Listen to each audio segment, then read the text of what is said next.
Aman kızım. Ben ciddi kutuşma.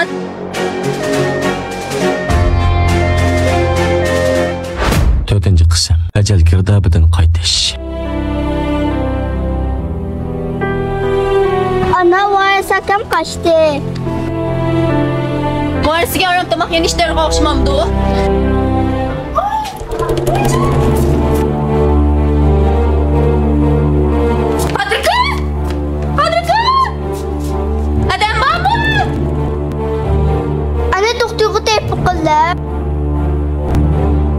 Ben ciddi kutuşma. Siz kesanlı bulab gitmem bimarın ahvalı ve xatarlik.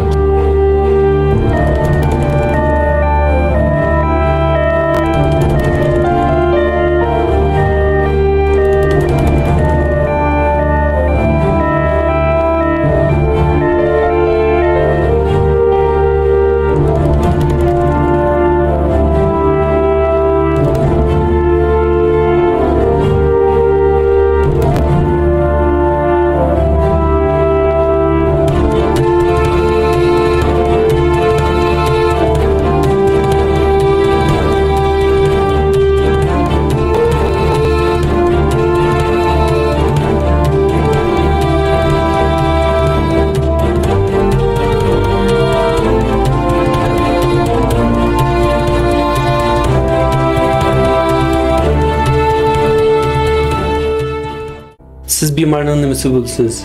Ben bimarın çoğun oğlu bulma. Undaqda bimarını doktorxanaga elib kelgan hali ayolchu. O bizim qo'shnimiz bo'ladi. Dadam hoylada yetib qolgan vaqtda shu qo'shnimiz dadamni ko'rib, jiddiy qutqizishga telefon qilib ekan. Agar shu qo'shnimiz bo'lmagan bo'lsa, Agar bu qo'shningiz bo'lmagan bo'lsa, dadangiz allaburun o dunyoga safar qilgan bo'ladi. Shundaqmi? Xotirjam bo'ling, hozir dadangiz xatarlik bosqichdan o'tib ketdi. Lekin yanlar kuzatmasak bo'lmaydi. Salomatligi cho'qim aslik keladi. Biroq bundan keyin dadangiz achchiqlansa, qattiq qayg'ursa bo'lmaydi. Ruhiy kayfiyat dadangizning salomatligining aslik kelishidagi asosli omil. Dadangizda yuqori qon bosim kasali bor ekan, bundaq ahvolda yuqoridagi ahvollar ko'rilsa, tuyuqsiz mingga qon tushish, ming qon tomir to'silish qatorliq kasalliklarni keltirib chiqishi, hatto paraliz bo'lib qolishi mumkin. Shunga alayda diqqat qilmasanglar bo'lmaydi. Ma'qul doktor, ma'qul. Rahmat sizga. Biz cho'qim dadamning holidan yaxshi xabar olamiz.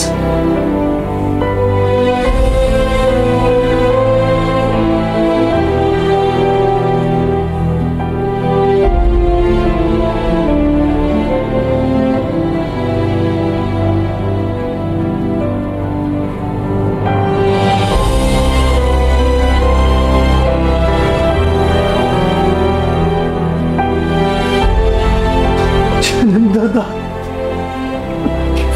Sana beni kegülüm.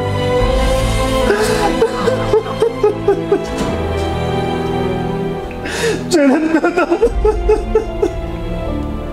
Özünüzü tutuverin efendim. Bu yerde yukarı avazlı yığılaşkı olmaydı. Dadınız hazır tinçlikka muhtaç.